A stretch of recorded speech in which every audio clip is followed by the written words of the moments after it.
What's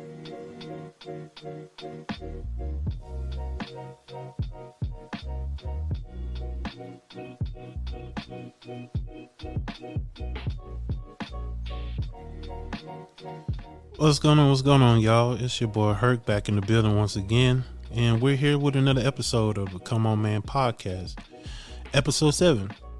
And we have a special feature, special guest, my boy Marks. He is very, very disciplined, very resilient, open-minded, and awesome people person when you get to meet him. I like to start off with I like to give guests a banger question. I used to call them starter questions, but I changed it to a banger because I think it's a little bit more intimidating or whatever you want to call it. But I wanted to ask the question is, how do you handle winters? And you kind of wondering why. What do you mean by winters? Let me explain. How do you handle, or how do you teach yourself to handle difficulty once the opportunity has passed?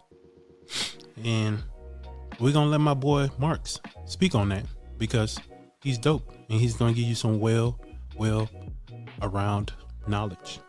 So it's dope. It's going to be awesome. And it's going to be a good thing. So Mark, go ahead and take it away, my brother. Woo woo. I mean, looking at difficulties, I mean, it could be different ways that from my perspective, dealing with difficulties, I handle it a different way. I mean, it could be bad for some people, but I tend to internalize a lot. You know, as a man, you know, we don't want to really be fully vulnerable. That's one of the things we're going to touch up on about being vulnerability. Yeah. And it's kind of hard because sometimes when you start to open up, you feel pretty weak, and the more you tell, sometimes it's like the more that can be used against you as a weapon when it comes to that doomsday, you know. So It's kind of like a double-edged sword. You damn if you do, damn if you don't. But if you do it, then 9 times out of 10, you know, like when that time comes, then it might be used against you as a sword. Yeah, I feel like when it comes to how do you teach yourself to handle difficulty once the opportunity has passed, it's a challenging statement for most men because most men, once they get the opportunity, they get the job or they get some money or they get something in general that's beneficial to them, like that's going to benefit their life. And then they get to the difficult stages and you don't know where the mindset of the man is at. And the difficult stages come, it can kind of rock them in a way. And it kind of sets them up or freaks them out or something, and it kind of freezes them or freak them out where to a point they just kind of turn into a statue and they don't know what to do, how to do it, how to get to it, or how to bypass it in any type of way. And that's when most men think it's going to bypass, it's going to go and leave, but it kind of stays and lingers on in a different way. And basically coming and going. That's what most men are expecting, that the coming and going stages of difficulty is going to surpass, but sometimes it stays longer than it should, and most men don't know how to handle that situation, and most men drop out before the difficulty stages even end. Yeah, but I've dealt with a lot of my life, man, and it's everyday challenges. Like, you know what I'm saying, like you're married, I'm married as well. You know, we have times like even just trying to get here. You know, like I say, maybe a little bit behind the schedule because we sharing one car. You know, so we have to try to strategize on stuff like that. You know, so it's always challenges. Like I can tell you from now to about a year ago, I was jobless. I was working 6.5 years driving tanker trucks. And out of nowhere, boom, lost my job, August 29th. And so at that moment, I'm looking like I have a whole family to take care of. I have a child and a wife that I have to literally. I'm the head, right. And so no matter what happens, like they all gonna look at me as like, well, what you gonna do? What you gonna do? Because everybody gonna come to you for the answers, right. And sometimes you don't have them. Yeah, and so I can understand when you say sometimes, you know, you going at. For me, I don't like to talk too much when I'm going through. Like I said, that's why I internalize things. I go in my prayer closet, in my little shelter, my little safe haven, and a lot of that. That's some of that actually came from me working out too. So that's one of my safe havens. When I'm going through a lot of difficult times in my life, sometimes I run to that. That's my. I go in there. I don't have to worry about anything that's going on. I have to worry about any bills that's due. Anything. It's just me and those weights. And so that kind of became one of my scapegoats as well. It was one of my safe havens, yeah. Aside from going to God, yeah.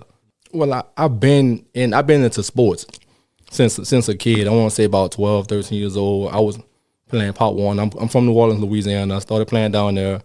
Played football, baseball, band. I ran track, so I was always active. And even when I stopped playing sports, like weightlifting never left me. I didn't really know too much about powerlifting coming up. I was just like, oh, you know what? I'm just gonna continue just lifting. You know what I'm saying? I like to look good. I'm gonna keep my physique up. Right. I didn't eat the best, but I guess it's just the genetics that I have to where like I can still go out and eat Popeye's chicken. Yeah. You know, and the biscuit. I gotta get some water with that though. Might choke. Yeah. But pretty much just working out just to fill those voids sometime as well. And then after that, it became like a playground for me. And then I want to say about 2015, I met a couple of guys up in Elmita Gym, Elmita Genoa on 24-hour fitness. And that's when I kind of started to get out and start to learn about the whole powerlifting side of it. And it was like, man, you lift? Like, man, I do a little lifting, you know, but I ain't really like an extremist, you know. I'm more on the bodybuilding side. Right. I never bodybuilder. I never done a show or nothing like that, but people always like, man, you a bodybuilder? Like, nah, I just like to keep my body up. Right. You know, but that's when I started out in 2015. It was actually, aside from those guys, it was 3 ladies that got me into powerlifting. I started with a team. It's called Cold Fit. And it was a couple of my sister friends. They used to work out with a group called Gold Diggers. Gold Diggers. Yeah, I hit them there. Wow. But it was like a bunch of ladies that were kind of like overweight and whatnot, stuff like that. Okay. And they started to actually like transform themselves. And so that was during my time when I was trying to kind of like start training. And I was like, you know what? I'll take on a couple of clients for free and stuff like that, just doing it. We'll go hit the bleachers at Klein High School and stuff like that. Yeah, so I started doing that. And then those ladies were doing the powerlifting with their coach. And so when I met their coach, they was like, man, you never thought about powerlifting? I was like, man, I never even really knew about it. Like, it wasn't really that big to me. Right. So started doing it. Next thing you know, I got into it heavily. And then I started taking all my equipment out my garage and stuff like that from my sister's house and everything. And even the stuff that you might see in my actual gym at my house, that's stuff that's been collected over years. Oh, damn. That's years of stuff. So since what, 2016? 2015, 2014. 2014, 2015, you've been collecting weights and collecting equipment since that time. Yeah. God damn. Okay. And bordering. So what in a way, so how do you feel like once you found the gym and once you found powerlifting, what was going through your mind? How was you feeling? Like what was your overall feeling through the whole process of finding the gym and finding powerlifting? Like how was you feeling at that time? It wasn't really so much of finding a gym. It was more so much of finding people. People that I can interact with, that I can actually like be around. Because I'm a very people person, and so I tend to go off vibes. And so if I'm not really feeling the vibe in the area, it might be my first and my last time I might come. So that's how I tend to treat it. I go off vibes, and if I'm feeling it, if it's like a family oriented type stuff, you know what I'm saying? That's how it was when I started with them. Okay, it was like family oriented, and so had a good time with them. Up to like, let me see, maybe like 20, right before the COVID hit. Okay, like 2019, 2020. Okay, and that's when that shut down. When all it shut down a lot of gyms and stuff like that. Yeah. And Was you still working out I during? was still working out, yeah. But when I was working out, I kind of kept my workouts to myself a little bit. Reason being because like in 2019, that's when I bought my house, and so that's when I kind of started. Like I started from scratch, started laying out my home gym, and I didn't really want to like feel like I was like just throwing it in people's face. You know, I'm like, ha ha, you know, y'all can't go work out, but look, I'm still in here getting it in. You know what I'm saying? So I'm still getting these gains. You know, where everybody else they scrambling to look for a gym to work out and stuff like that. So I didn't want to be that person, that bad guy to be like, I'm looking at him, he's still getting it in. You know, just look at him, he privileged. Yeah. That 2020, man, it was pretty rough to find a gym, man. It was like this day finding like trying to find crack. They was trying to find crack at that gym, man. That gym life was pretty hectic during the 2020 times because COVID just shut down everything. Shut down a lot, and people were losing gains left and right. But but no, man, I appreciate you sharing that story. I appreciate you answer that banker question. So we're gonna get into the real questions. So let's see. Basically, like, I know you say you wanted to mention about the men. Like, let's talk about it. I know you say men are not able to be fully vulnerable, like towards like their spouse, or just in general. More so, I'll say more so to your spouse more than anything. You know, like I said, because sometimes, like mainly, the people that you love the most can hurt you the most. You know, because they know all your secrets. True.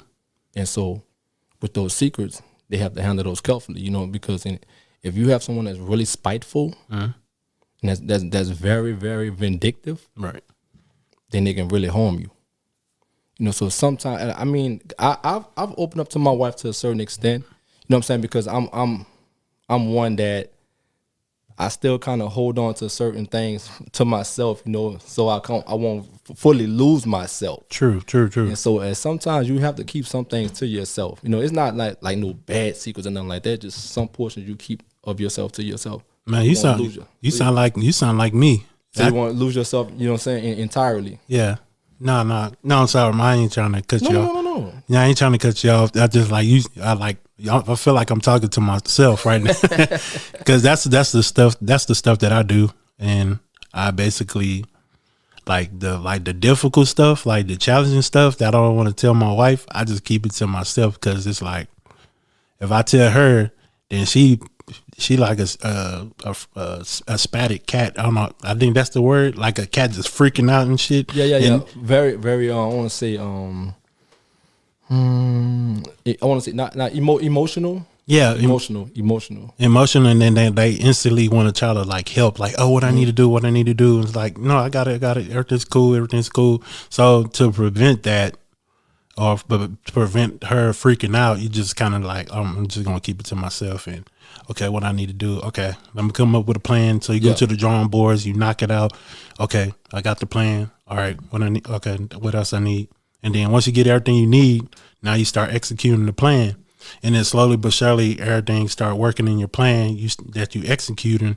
And once you execute the plan, you be like, okay, all right, I'm good.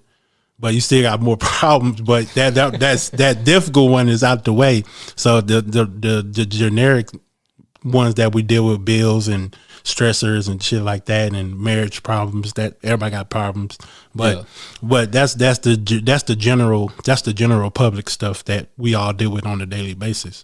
But continue what you were saying. My bad. Sorry. No, you good. But I say like some things that you kind of tend to hold to yourself, you know, and that just gives you a piece of yourself when and in times when y'all mate, go y'all separate ways, you still have a piece of yourself to yourself, you know. So you don't how some people say just jump off the deep end, just lose yourself in it.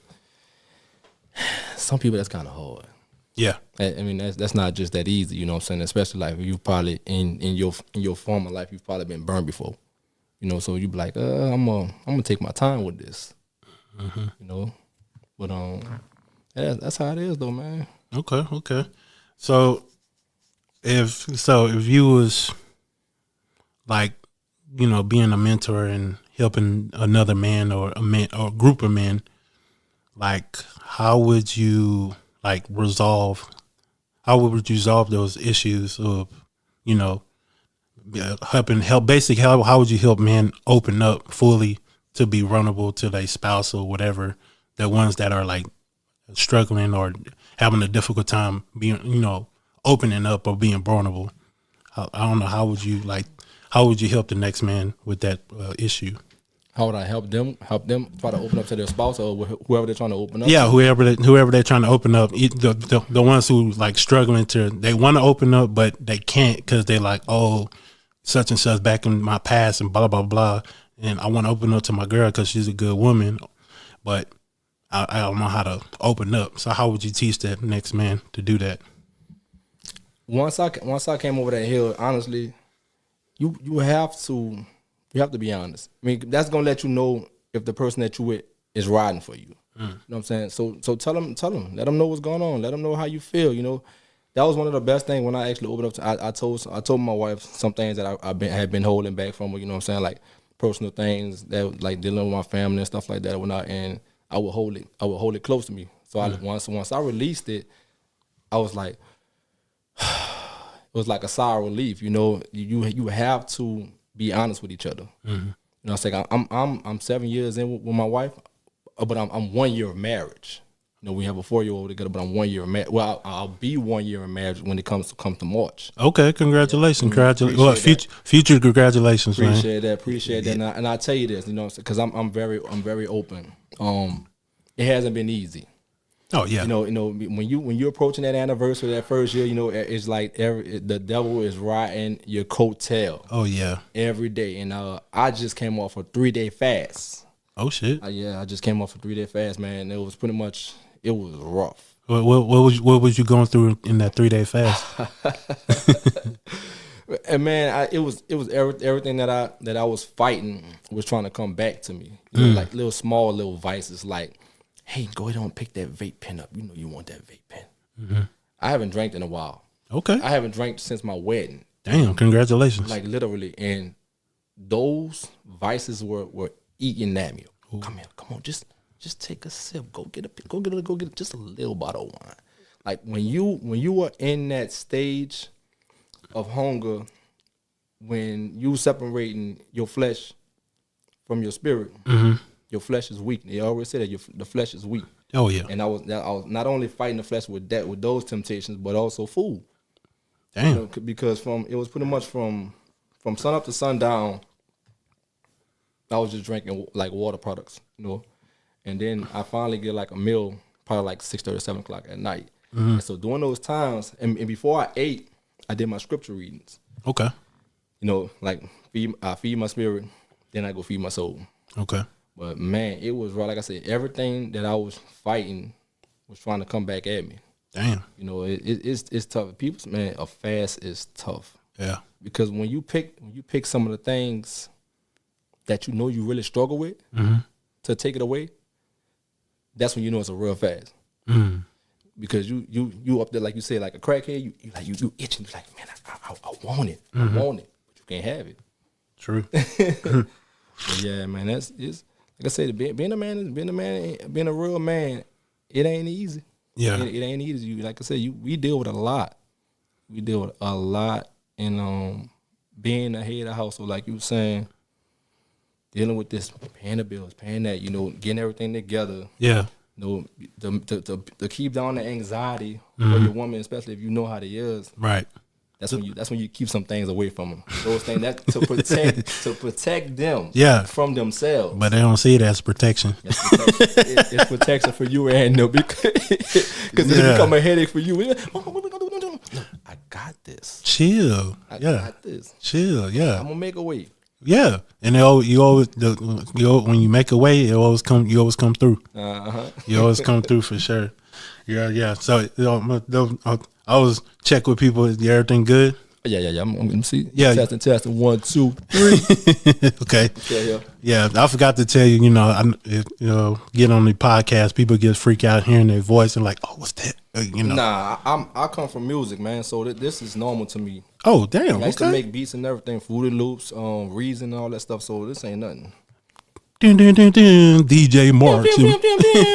TJ bad news. No, so man, so what? So basically, what positive message would you give a group of men that will help them move forward or help them figure that situation out with the vulnerability, I can't even say that word now. It's good. Vulnerability. Being vulnerable. Yeah. So what positive message would you give the group of men? Just open up, man. Just open up. You know, don't be afraid. If it's somebody that you really love, you know, you really care for them. You know, don't be too tense. You know what I'm saying? You have to. The thing with men, we tend to not want to touch that. Honestly, that feminine side. That feminine side is that soft side of us. Mm-hmm. You know, that side. You know, hey, give me a hug. You know, kissy stuff like that. You know, that's our feminine side. And we all have a feminine and a masculine within us. True. You know what I'm saying? So that side we kind of don't want to touch. We want to be, whoa, yeah, baby, I'm the man all the time. But she don't want that all the time. No. Sometimes she wants you to, hey, baby, how's it going? How's your day? Right. No, you okay? No. She do that for you, so she want the same thing. Mm-hmm. You want me to rub your feet?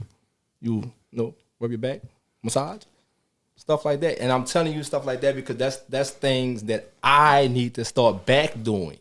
I'm not gonna sit on here no podcast and act. I need to reconnect with that stuff as well. So okay. I'm gonna let you know like what you need to be doing and what I need to be doing as well. Yeah. Get back to your old ways. If the same thing that you started doing, let's get back to it. Yeah, and just giving you a heads up, man, just to give you Mark's positivity. That shit works. The massages, the hugs, the small simple things. It works. And my wife, she shows me, you know, gratitude for doing little things like that because she's not a person looking for big expensive things or whatever. She's just looking for the small things like, hey, I'll say I love you, and hey, you know, do you want to go do things and stuff like. Sometimes I don't do it. I just kind of want to be by myself and go upstairs and play Call of Duty or whatever, and just be by myself. Like, I was listening to a comedian. He was saying that basically we want our women, we want our wives or our not lady friend, but our women not next to us, but in the same vicinity, like in the same area, like but in the next room or something. It's true. Yeah, so it's like I don't want you near me. Like, hey, go watch TV, go watch, you know, Love and Hip Hop and shit, and I'll go play my game. But I want you in this. I want you still in the house, but I just want you at a distance. No, and it's kind of weird when you think about it, but going back to the small things, but. Man, when you start doing those things to your wife, man, she's gonna really appreciate that, and she's gonna be shocked that, like, he rubbed my feet. Oh, he gave him, full body massage and all this other stuff. Oh, I like this, and then she's gonna show you the appreciation back, and then y'all not gonna be lacking in in your needs and things of that sort. In your marriage, y'all always gonna be looking out for each other because you're doing the small things like taking out the trash or washing the dishes, or she take out the trash and you fold the clothes and shit like that. You know, y'all. When it comes to marriage, y'all a team. Y'all always a team. Y'all not going against each other in the finals and shit like that. That's my homeboy Tony. He used to say that in the last episode. But you want to work at a team base. In the marriage, because when you're a team and you got her back and she got your back, oh man, y'all damn near unstoppable. It's crazy. Yeah, I'm learning the same way in marriage too. I made 2 years. All right, congratulations. Appreciate it. Milestone. Yeah, January 1st. So it's a lot of stuff to learn, but I just wanted to share that with you and give that an encouragement to let you know like. It's possible, once you get started and you doing it and stuff like that, she gonna be expecting that stuff every time. But it's in a good way. So, all right. So, this is a big one. This is always a big one. Men's mental health. So what were we talking about that one? What were we gonna talk about? in the man's mental health? You want to start, or you want me to start? You can start it off. I mean, it's so many aspects of that. Yeah. You can Okay. So, yeah, I talked about men's mental health previously. I wrote some stuff into it. So they basically, I told, do you know the suicide overall? I don't. The suicide number of male? I don't. Okay. So basically, the male suicide overall from 2022 was 39,255 who committed suicide in 2022. Man. Mm-hmm. And then the reasons behind them committing suicide is basically mental health, loss of a loved one, imprisonment, money, can't find a significant other, got divorced, or just don't have that sense of, I don't know, what's that sense of they're in charge, basically. It's like you lose your power. Yeah, but yeah, you losing your power. So basically that was the causes of mental health, and that was a high number. We haven't got the new numbers for 2023 yet, so I don't know. I haven't looked it up, but that was the number I had. But being bullied, unemployment, things like that. So it's a big thing, man. That a lot of people or a lot of men not talking about, or not, because they're scared to talk about it, or they're scared to go to therapy, or people not reading the signs. When somebody's going through it and shit like that, they just off in the corner, not saying nothing. They like, hey, yeah, you good? Oh, yeah, I'm good. Just doing me. When they stay quiet throughout the whole time, and then next week, you heard he got sued. You heard he put a gun to his dome and took his life. And it's crazy, man. Because I don't know. I don't know. I know it's the reason that a lot of people not reaching out, or they're not saying nothing, or they're scared to open up, or you don't know what's the true reason till you like actually get to talk to that person who's going through that depression state of, damn, I think I should commit suicide. But once you start talking to that person, once you start getting to know them and like, hey, what's going on, man? What's the truth? And then if they feel comfortable, they'll be like, man, I'm going through unemployment, man. I can't find a job, man. I've been looking for work for 6 months or 2 years. I can definitely agree on that. Like I said, when I was telling you earlier about me losing my job of 6.5 years, that was a real big hit for me, And so it was times to where, like I said, I just started back working in August of 2023, and I lost that job in 2022.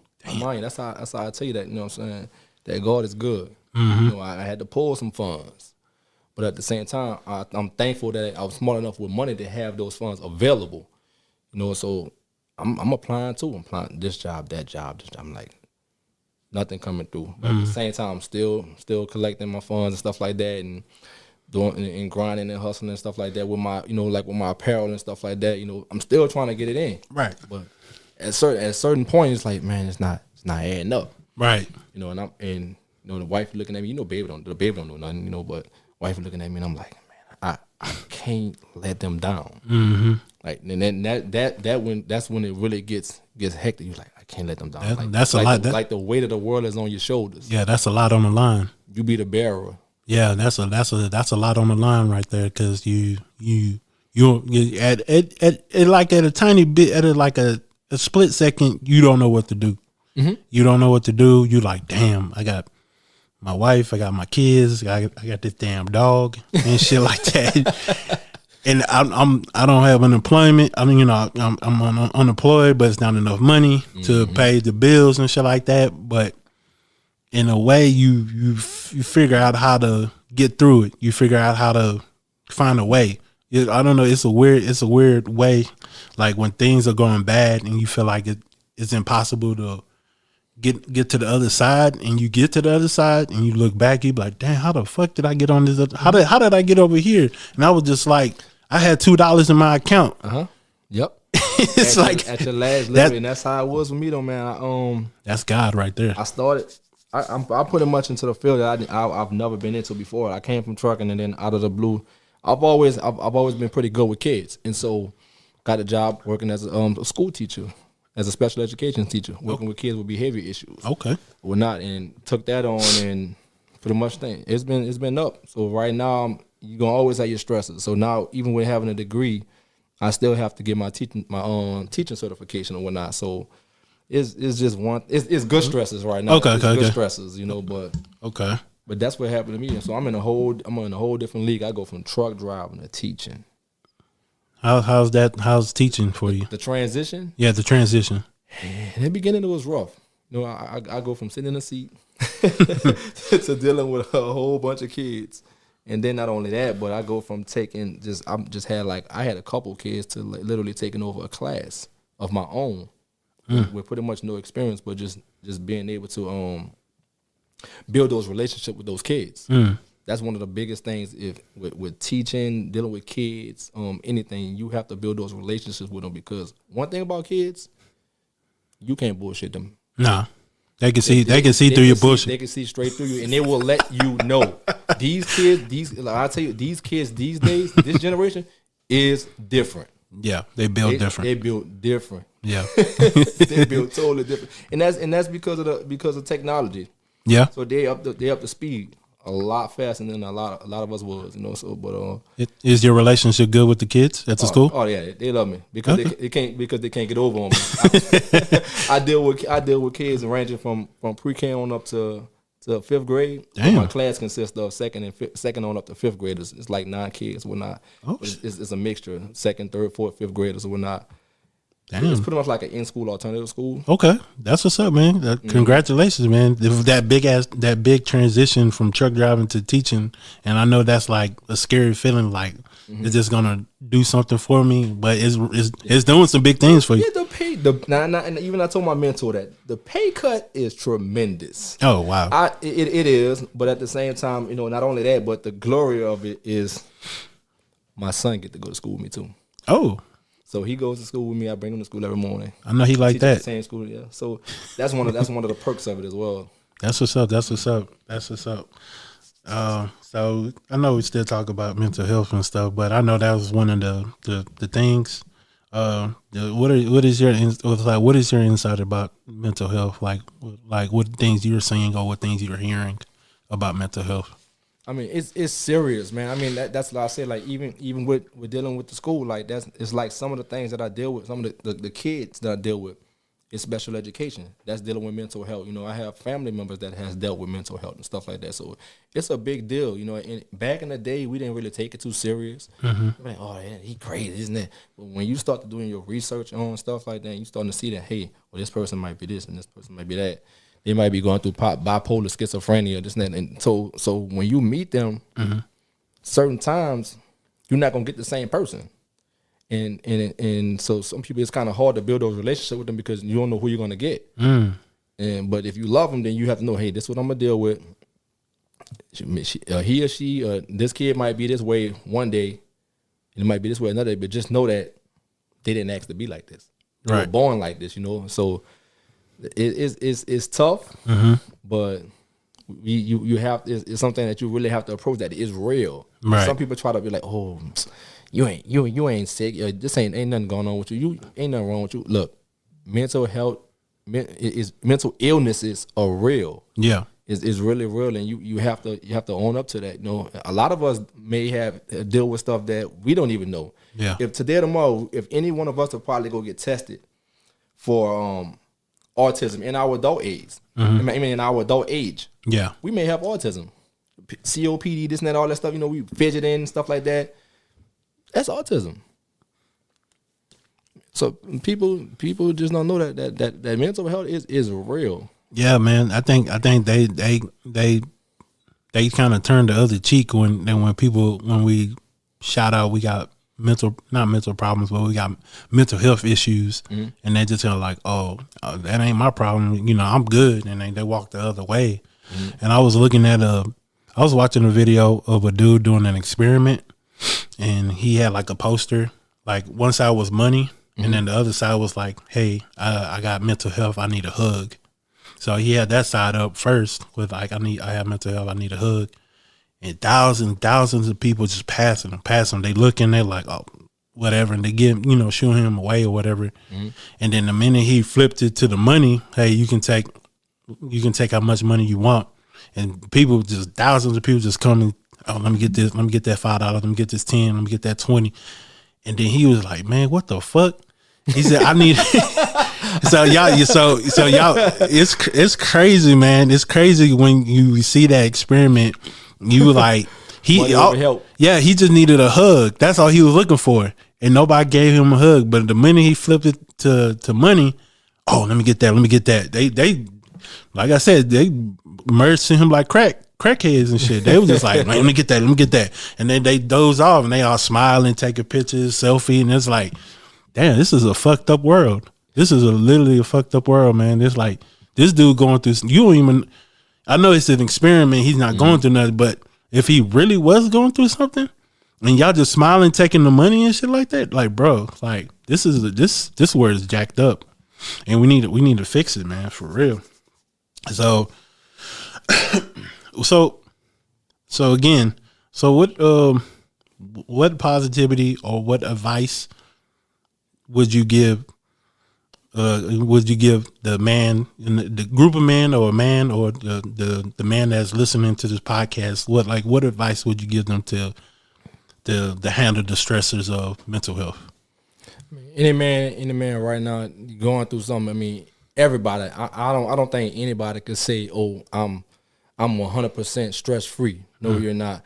Going through your tough times right now. I mean, even with me, I stand with you all as well. Steadfast, be strong, stand in there, don't be easily moved. When times get rough, just kind of sit still and listen to the voice of God, or whoever you may pray to or not, and just listen for that voice, because when we get nervous and when we go through things in life, we tend to scramble. Our brain gets, it goes every other ways, but when we sit down and we silence all the noise, silence all the chatter, then that's when we actually can kind of, come to terms and find out what we really need to do, That's what I started to do, honestly, man. Like I said, I done been through so much in my life, bro, to where it was like, I listened to your other podcasts too about things you've been through. I listened to them. Appreciate I done been through so much in my life, dog, to where like pretty much God was the only result. Yeah. The last result, bro. So I had to start getting back into my Bible. And in my household,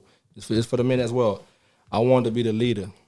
So even if my wife isn't reading the Bible, she may be watching Housewives and this and that or whatever, I'm going to read. You know what I'm saying? Because as my house, we're going to serve the Lord. Mm-hmm. So in this house, I'm going to be the one that's going to put the word out. Even if they ain't doing it, that's why I'm going to pray over my house.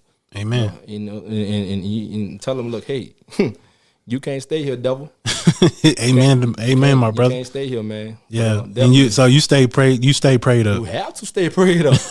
You have to, man. The adversary is on your back every minute, every second, every hour. Oh yeah. I can walk out this door right now and somebody could be waiting. It's just so much. You got to stay prayed up. Mm-hmm. That's what's up. I appreciate you giving that positive message to the next man or the man that's listening to the podcast. Listeners, man, I know we go through things on a daily basis, and this is just not just strictly for men, but just anybody in general who's going through mental health issues. Just seek help. Basically seek help. Search God, pray, and and speak out. Speak up, because a lot of people not speaking up, and if you don't speak up, then people won't know that you're going through something until it's too late, until you take your life. And then they'll be like, oh, damn, Sally took her life, or, oh, damn, Bob took his life. And I didn't even know he was going through something. And especially the people who got a good awareness, like if you see somebody going through something, like, man, check up on that person, man. Take that time to, call them or check up on them. Like, hey, you good? You all right? You want to go do something? Hey, let's go get something to eat. Let's go do this. Let's go to the gym. Let's go do something. Let's get out of this house. This house is too dark. This got, oh, my bad. Got some negative. No, I was saying true. So, yeah. So just to cut it short, just if you're going through something, seek help. If you see somebody going through something, then help that person and get them on the right path of that darkness and get them back into the light. I believe it at that. I ain't gonna be too long. I'm gonna cut it short. Look, but true story. I live near like Humble, and so I'm riding down the side of the Beltway, and this is like literally right before this was like last week, and so they had a guy literally sat in the middle of the street, Indian style, on the ground. I kid you not, waiting for somebody to hit him. Every car seen him stop, pulled over, pulled him off the ground, man, and just went and talked to him and whatnot. And I couldn't get out the car because they had everybody blowing behind me, man. But I pulled my window down and I gave him 3 words. I said, man, it's gonna be okay. It's gonna be okay. And he shook his head at me, started crying. Damn. So whatever he was going through, it was serious. It was serious. It was very serious. So I tell you, like it's real out here. Like so basically, he was on the freeway, crisscross applesauce. Crisscross applesauce on the side of the road, not the actual interstate. The feeder road. Oh, the feeder road to get hit on the feeder road. Damn. Just literally head down, crisscross applesauce, just waiting to get hit. Damn. And all it took was one person to be on their cell phone to hit him. Damn, that's it. That's crazy, man. That just let you know that you don't really know what people really going through. Yeah, man. And I appreciate you, like, at least saying something before you drove off. Say it's gonna be all right. And he just, I'm glad he heard that, and he's like, damn, people, do care, And I'm glad he felt that message and started crying and started releasing that stuff that was building up inside him. So, man, I appreciate that, Marks. Appreciate that. Ain't no problem. So, let's see. When you said you wanted to, okay.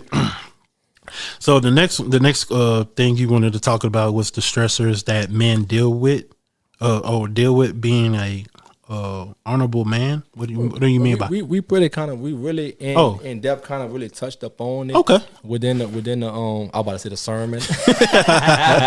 Yeah. But pretty much within the podcast, we pretty kind of touched up on it, like just talking as we did. But pretty much being an honorable man is just like I said, you literally trying to follow your path, your path to God, and in doing so, you're gonna always have something that's gonna try to pull your way, no matter what. And anytime you're trying to do something positive, there's something negative. There's gonna be those negative forces, right? That's gonna try to steal your way, right? And so that's pretty much what I was talking about. So we kind of tapped up on that already, So we basically tapped on and we tapped into everything. We was okay.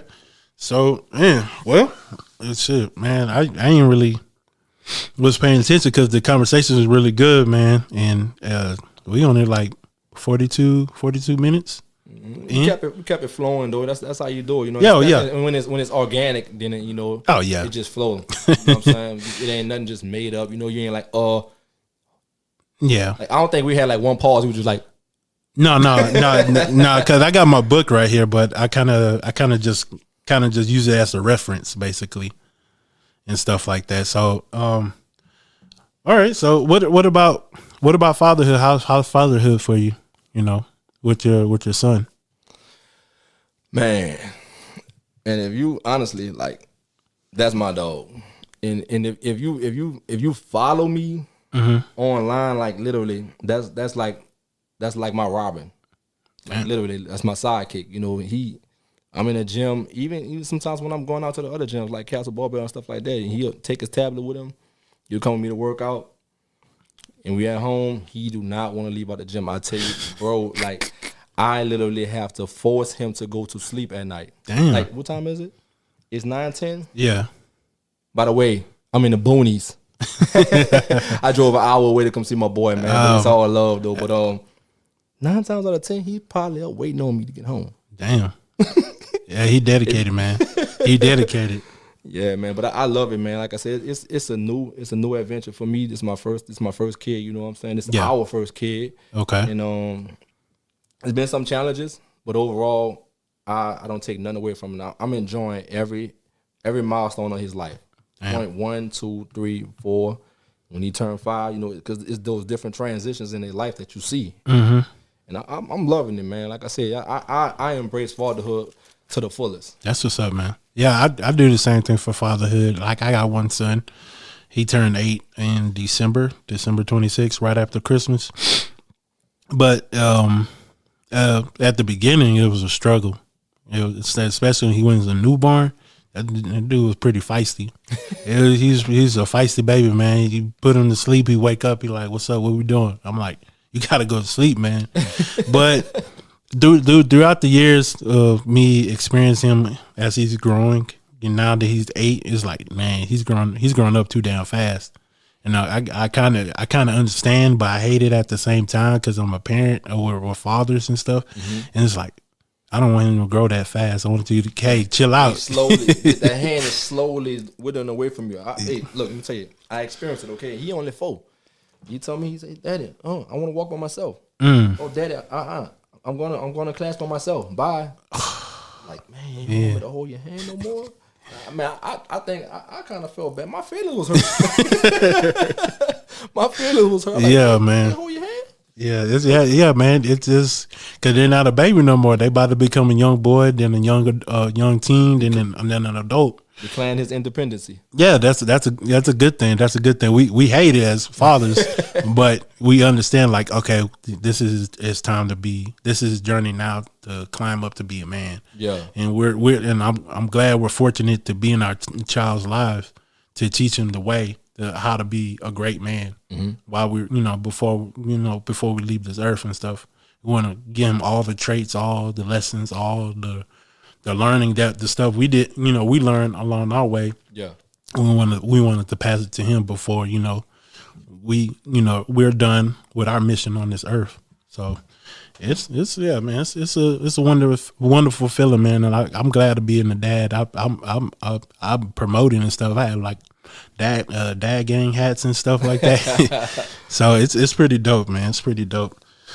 So it's yeah, I don't have nothing else, man. But I definitely want to give you some positivity. I appreciate you, and I appreciate it from the bottom of my heart that you took the hour drive to come out here and come on the podcast. I appreciate that, man. A lot of people wouldn't do that because I was going to find a middle ground of somewhere in the middle where we can meet. But you was like, "Nah, I'll take that drive." It's like I said, I wasn't really tripping. That was one of my things for 2024 as well, to kind of get out of my shell and just start doing some new things. Like I know for one, I've been to it. I was hitting you up on IG. I was like, "Man, I'm gonna come that way. I'm gonna come hit up the gym with you," stuff like that. Yeah. I never really got time to do that. So I was like, you know what?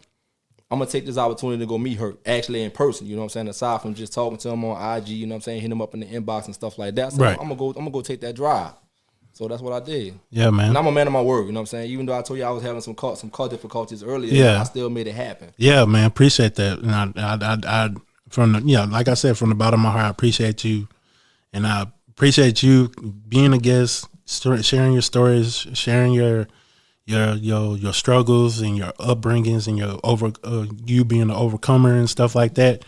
And everything looking good on your side. We still have our problems, but I just say everything's gonna work out. Everything's gonna be in your favor, and I pray everything that everything that you looking for in your marriage and in your life is gonna come to pass. Oh yeah. So, man, that's it, man. So I'm about to close it out. Let me see. I forgot. My bad. Let's roll it back. Hold on. What do you have any positive message or positive advice to, like, I call it the finisher, the guest finisher. So do you have anything positive or anything motivational to give to the next man or give to anybody in general? You don't have to be just men. It can be just to anybody. You got the floor. Stay hard, like Steve Goggins. Yeah. So stay like Mark say, man. Stay hard, stay disciplined, stay motivated, stay you, and stay smiling, man, and keep your head up because everything is gonna work out in your favor. And whatever you're going through, please reach out. Please say something to somebody, even though you don't want to. You got to, or go. So because everybody needs help. Everybody's going through some stuff, and if we don't reach out, man, we the people would never know. The people would never know. So I'm trying to get this damn music going. It's all good. Nah, but it's all. I won't get too deep with y'all, you know what I'm saying? But I definitely enjoyed it, and I appreciate that, man. And by the way, this is my first podcast as well, so shout outs. Woo, woo, woo, woo. Yeah, you did a phenomenal job, man. I'm glad you like I said, you did. This is a damn good episode, and I think a lot of people gonna learn something from this episode as well. And I appreciate you just. Hey, I don't know, man. Let me tell you, because look, like I said, last night I was sitting down eating my cereal, and I listened to that episode by Josh. Yeah. Hey, man, when y'all get a chance, y'all need to go check that episode about Josh. It was real raw and uncut. Yeah. You're going to learn something about Josh as well as Herc, man. But it's some good stuff. You know what I'm saying? Oh, yeah. For sure, man. Appreciate you for the shout out. I'm trying to. It's not working. This damn thing. Oh, sorry. Oh, well, I don't know what's going on with the intro music because it's being a butt right now. Because I'm trying to play it, but it's not playing. Or how about we do it like this? There we go. So, I like to finish it off like this with some slow tunes. Lo-fi beats. I appreciate y'all. I just want to shout out to all the listeners, to all the audience, and anybody who's listening. I appreciate y'all. If you made it this far, listening to all the episodes, this episode that's going to drop. I just want to say you worth it, and I value your ears. I value your personality or whoever you are on the other side, and I thank you for trusting and believing in this podcast. So, and I thank you, Mark, for coming and just sharing your story and sharing what you believe in and what you need to be, what needs to be said. And yeah, it's I feel passionate about it. I feel passionate. So everybody who comes on here, I feel blessed and I feel honored. And I'm trying not to be emotional about it, but I'm pretty passionate about it. Let it out, bro. Let it out. But yeah, man. So I just want to say thank y'all, and let's keep moving forward on this journey on the Come On Man podcast. So, like I said, keep smiling. Always keep smiling. Stay being you. Stay humble. Always keep your head up and stay prayed up, because everything's gonna be all right. Until then, peace, love, and positivity, and we out.